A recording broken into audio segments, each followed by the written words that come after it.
오늘은 이상의 초현실주의적인 시가 있죠. 초현실주의적인 이상의 시들이 있죠. 오감도 한 30호까지 연재가 되다가 15호에서 중단이 되죠. 독자들이 그게 무슨 시냐, 예를 들어서 김서울의 가시는 그런 고이 사뿐히 절여 밟고 가시옵소서처럼 이렇게 써야 그게 시지. 뭐 첫 번째 아이가 무섭다 하고 두 번째 아이가 무섭다 하고 세 번째 아이가 무섭다 하고 13번째 아이도 무섭다 하고 길은 막다른 골목이 적당하고 그렇게 써놓은 그런 것은 오감도에 연재된 것은 시가 아니다. 이렇게 빗발치는 항의 때문에 15호에서 중지하게 됐죠. 자, 오감도 1호는 여러분들이 좀 들어봤을 거예요. 방금 이야기한 거. 그죠? 길은 막다른 골목이 적당하고 첫 번째, 두 번째, 13번째 아이도 무섭다고 하고 마지막에 가서 그렇지만 길은 뚫린 골목이라도 괜찮소 하면서 이렇게 어떤 시대적인 비극을 13명 아이들의 무조건 달리는 모습을 통해서 나타낸 거죠. 자, 오늘 근데 제 2호를 한번 봅니다. 오감도에. 자, 오감도. 그죠? 오감도. 자, 여기 하나 획수가 되어 있으면 세조자가 되죠. 세조자. 그죠? 없으니까 까마귀 오자죠. 그죠? 오감도. 여기 눈목자가 있고, 용 그림 도자죠. 그죠? 눈목자가 있으니까 멀리 이렇게 바라다 본다는 뜻이죠. 왜 여러분들 여기다가 획수 하나만 더 쓰면 조감도는 알죠. 조감도. 그죠? 어떤 그 공사장의 건물이 나중에 5년 뒤에 완성됐을 때 조감도를 미리 보여드립니다 하면서 공사장에 이렇게 표시를 해놨죠. 근데 이상은 거기에서도 획수를 하나 빼서 오감도로 까마귀가 세상을 내려다보는 모습 그 자체가 하나의 어떤 초현실주의적인 느낌도 나고 재미가 있죠. 그 중에서 자 오늘은 2호 1호는 방금 잠깐 언급한 그 13인의 아이가 달려한 고향이고 오늘은 제 2호에 대해서 이야기해 봅니다. 자, 어떤 초현실 원래 이상은 그 전기 모더니즘이죠. 그 그죠? 모던화된 모던 보이 모던 그래 멋쟁이 신. 그 날개에서도 어떤 그 현대적인 소설의 느낌이 물씬 났죠. 현재 인근의 사실주의하고는 조금 다른 느낌으로 그죠? 모던한 느낌이 나죠. 어떤 제비 다방을 중심으로 한 이야기라든가 그죠? 아주 세련됐다 이 말이죠. 그렇지만 그 어떤 초현실주의적 이상이 약간 천재 시인, 천재 소설가 이런 말이 있잖아. 요새 같으면은 서울공대의 전신인 경성고등공업학교 수석 졸업입니다. 그러니까 서울공대 전자학과를 수석 졸업했다고 보면 돼. 그러니까 조선총독부의 특채가 돼. 미워도 특채가 되는 거지. 조선인이라고 미워도 할 수 없이 뽑아줘야 되는 거죠. 자, 요거 한번 해봅니다. 2호죠. 2호. 나의 아버지가 나의 곁에서 좋을 적에 나의 아버지가 나의 곁에서 좋을 적에 좋을다 이 말이죠. 지금 하면 좋을 적에 이렇게 해야 되겠지만은 그리고 다 붙여서 놨죠. 나의 아버지가 나의 곁에서 좋을 적에 무슨 뜻인지 잘 모르게 안 가면 그 현대 일본어도 그 붙여 쓰는 일본어를 그 비꼬기 위해서 자 계속해서 써보면 어떤 느낌이 나는지 알 수가 있습니다. 나의 아버지가 나의 곁에서 좋을 적에 뭡니까? 좋을 적에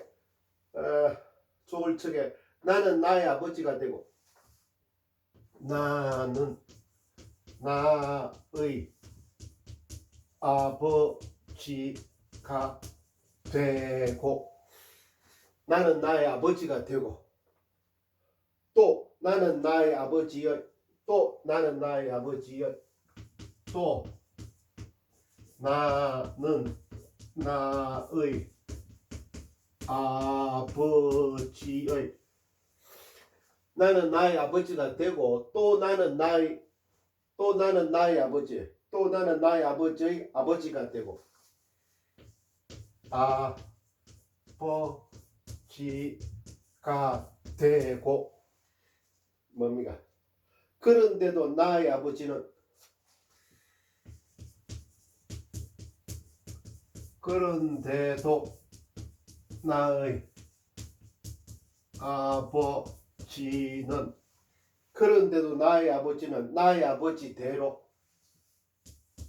나의 아버지대로 아버지인데 나 아버지인데 자 여기까지 써놓은 것도 맞는데 봅니다. 그런데도 여기서부터 그런데도 나의 아버지는 나의 아버지대로 나의 아버지인데 됐습니까? 됐는데 그다음 어쩌자고 나는 자꾸 나의 아버지의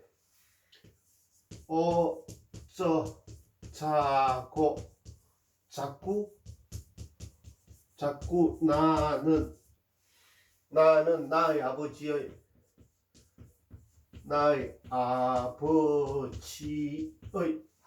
어쩌자고 자꾸 나는 나의 아버지의 자 여기까지 이렇게 써놔놓고 이상도 지쳤는지 이렇게 말 줄임표를 여기에다가 써놨죠. 그 뒤에 조금 더 이어집니다. 자 그럼 여기까지 한번 써놔놓고 한번 읽어보면 되죠.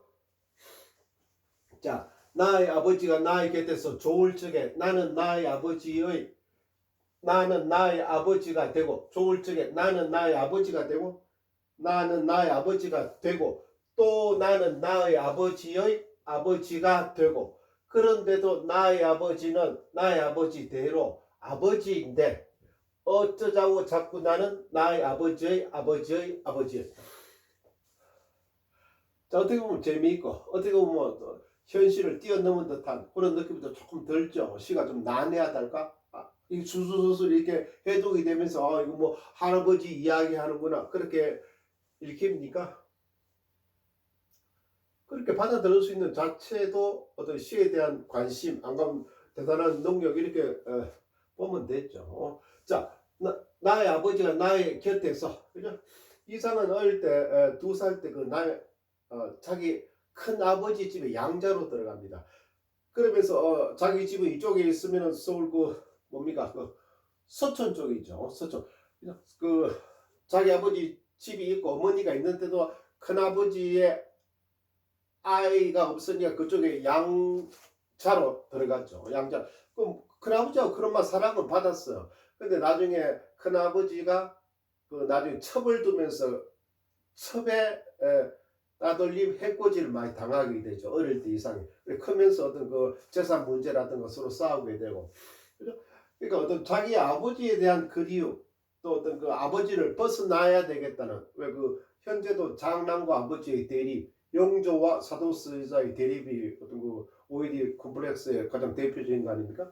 어떤 그 어릴 때는 사랑하되 크고 나서 자기 아버지의 자리를 노리는 거는 못 봐주겠다 이 말이지. 자기 아버지의 자리나 그 돈을 노리는 거 아버지 이제 나한테도 돈 좀 물려주셔 하는 이런 것은 못 봐주겠다는 거죠. 그래서 어떤 그 뭡니까 그 나쁜 쪽으로 이야기하면 그 사도세자 같은 경우 자기 아들을 감옥에 가둬야지.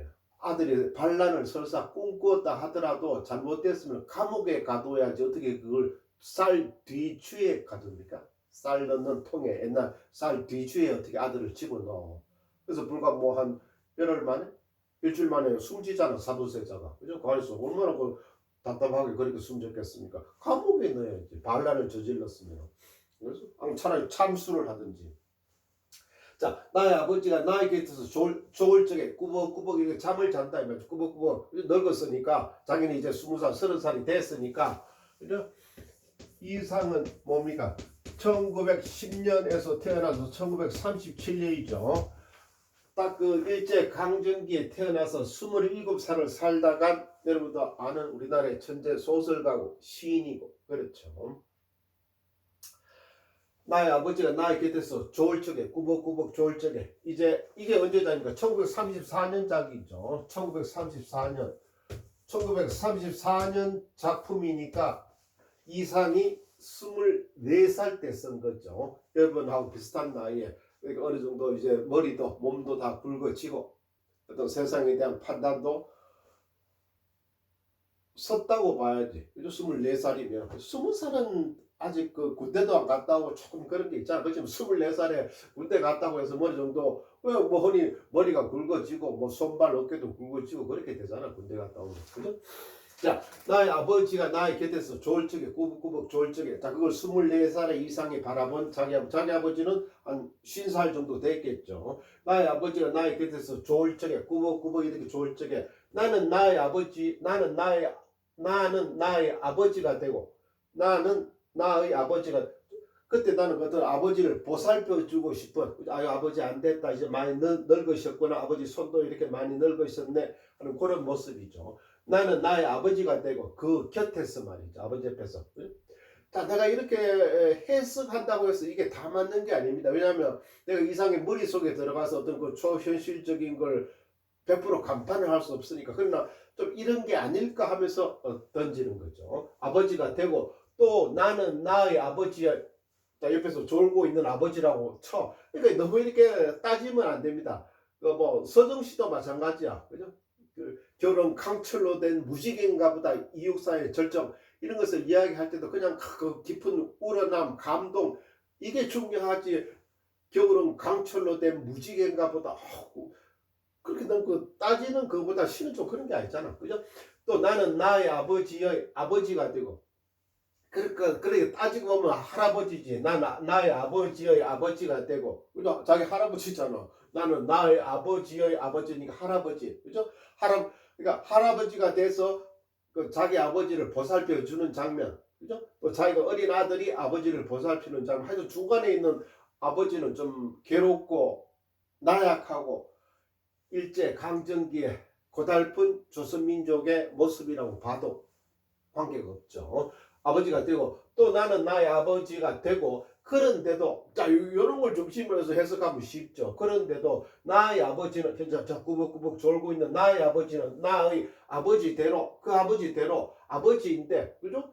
50살의 아버지도 그 모습으로 어떻게 보면 사랑도 낭만도 꿈을 꾸고 있는 아버지의 모습일 거 아니야. 그죠? 괴로워하고 외로움도 타는 또 술 한잔 취해서 비틀거리는 아버지인데 어쩌자고 왜 그죠? 어쩌자고 왜 자꾸 나는 나의 아버지의 괴로운 모습과 조선의 현재 당하고 있는 모습과 조선의 역사와 현재의 괴로움 그리고 앞으로의 미래에 언제 해방이 될 것인가 이 길을 1934년에 이 길을 어떻게 헤쳐나갈 것인가는 온갖 것들이 복합되어 있는 형태죠.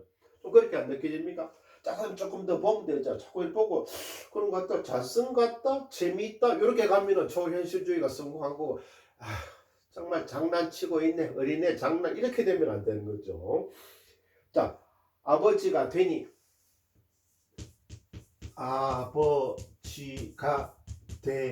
그죠?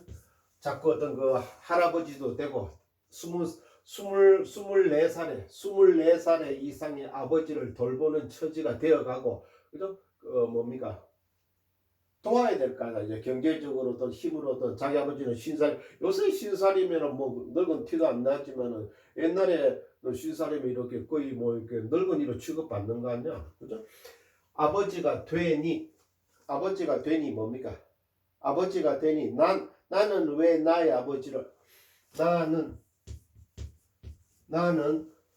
자 여기다가 써볼까? 나는 왜 나의 아버지를 됐습니까? 왜 나는 여기 있죠. 나는 왜 있죠. 나는 왜 나의 아버지를 껑충 뛰어넘어야 하는지 자 여기 본색이 드러나죠. 껑충 뛰어넘어야 껑충 그죠? 깡총이 아니고 껑충 큰 걸음으로 껑충 뛰어넘어야 하는지 왜 저 아버지를 반드시 넘어서야만 하는지 특히 장남 아들인 경우에는 뭐 차남도 그런 아들도 있겠지만은 차남이 밑에 갈수록 눈치가 빠르고 이래서 그 어떤 기염을 좀 많이 받잖아. 또 어리고 이러니까 그렇지만 장남은 이놈 네가 장남인데 하면서 또 어때 이게 컸다가 아버지한테 또 나는 그런 게 있잖아. 그죠? 그래서 어떤 장남이 그 자기 아버지를 뛰어넘으려는 현상들이 있죠. 부자 간의 대립이 있죠. 왜 나의 아버지를 껑충 뛰어넘어야 하는지 그 까닭을 난 잘 모르겠다. 괴롭다. 나 아버지도 괴롭지만 나도 괴롭다. 시대 자체가 괴로운 시대니까. 그죠? 하는지 나는 왜 드디어 나와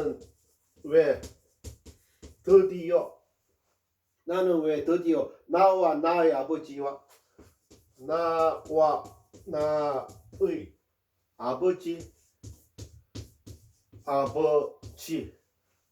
아버지 왜 나는 드디어 나와 나의 아버지와 뭡니까? 그 다음에 나의 아버지의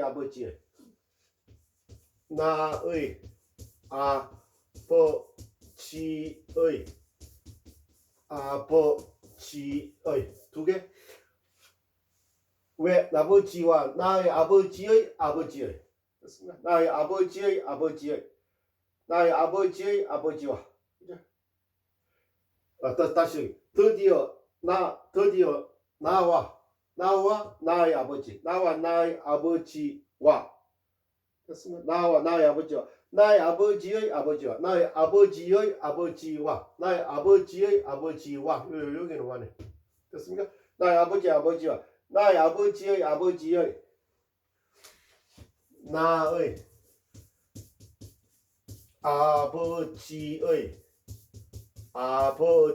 두 개, 여기서 세 개죠. 나의 아버지의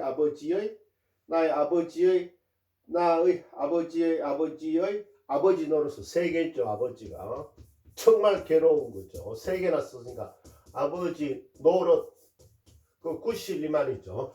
아버지 노릇, 아버지 구실을, 아버지의 책무를 다해야 하는지 정말 모르겠다. 그렇게 들어갑니까? 노릇을 한꺼번에 한 번에 말이죠. 한꺼번에 다 해야 되는지 모르겠다. 한꺼번에 하면서 살아야 하는 것이냐? 한꺼번에 하면서 살아야 하는 것이냐? 자, 이렇게 시가 끝났죠. 자, 그러면 여기서 뭡니까? 왜 나는, 그죠? 아까 요 심표부터 요 말줄임표 해놓고 아버지가 되니, 그죠? 그런 아버지가 되니, 괴로운 아버지가 되니, 나의 할아버지가 되니, 요즘 해놓고 나는 되니, 나는 왜 나의 아버지를 껑충 뛰어넘어야 하는지. 자, 여기에서 어떤 그 비초현실주의적인 현실 감각으로 어떤 그 현실에 대한 원망, 한탄이 나왔다. 그렇게 볼 수가 있죠. 왜 껑충 넘어야 하는지. 여러분도 한 24살이 되고 아직까지 아버지의 뭐 사랑을 받고도 싶은데, 그죠? 뭐 24살이 뭐 아버지가 자기를 억울해 수고해서 하면서 이렇게 해주면은 뭐 고맙게 그렇게 느끼는 사랑도 받고 싶잖아. 완전히 떨어진 건 아니잖아. 나같이 뭐 이렇게 예순이 넘어서 그죠? 아흔이 넘어 부모한테 돌아가셨지만 그렇게 그런 사랑을 기대하고 그렇진 않잖아. 그죠? 나는 왜 드디어 나와 나의 아버지와 나의 아버지의 아버지와 그러니까 할아버지죠. 나의 아버지의 아버지와 나의 할아버지와 나의 아버지의 아버지 이거는 정조 할아버지. 나의 아버지의 아버지니까 정조 할아버지. 그러니까 대대로 내려오는 조선 민족의 고통. 조선 말기부터 이미 조선은 부패하잖아. 그죠? 안동 김씨 세력에, 그죠? 그 외척 세력들이 노론 세력, 영조의 외척 세력이잖아. 그죠? 영조의 그 정순왕후의 외척들이잖아. 그죠? 그러니까 그때부터 정조가 1800년에 숨지니까 그 이후로 조선은 서서히 부패의 길을 내려간다. 그러니까 1800년에 정조도 독살설이 있죠. 그 외척 세력들에 의해서. 1800년 이후로 그러니까 1894년 되면 우리나라 땅에서 어떻게 청일 전쟁이 왜 우리나라 땅에서 왜 일어나? 일본 놈하고 중국하고 싸우는데 왜 한국에서 왜 싸웁니까? 그러니까 청일 전쟁에서 일본이 이기고 그다음에 그 10년 뒤에 1904년에 러일 전쟁에서 일본이 이기니까 일본이 덕세해서 한국을 강제 점령하는 거 아니야. 그죠? 자, 그런 어떤 역사를 가진 나의 아버지의 아버지와 그다음 나의 아버지의 아버지. 자, 이걸 정조 할아버지라고 간단하게 해석을 해서 나의 정조 할아버지의 노릇을 한꺼번에 이 조선의 역사를 왜 내 인텔리겐처나 한 몸에 안고 살아야 하느냐. 이육사하고 어떻게 보면 똑같은 고민입니다. 절정 어디 한 발 제게 디딜 틈조차 없다. 그죠?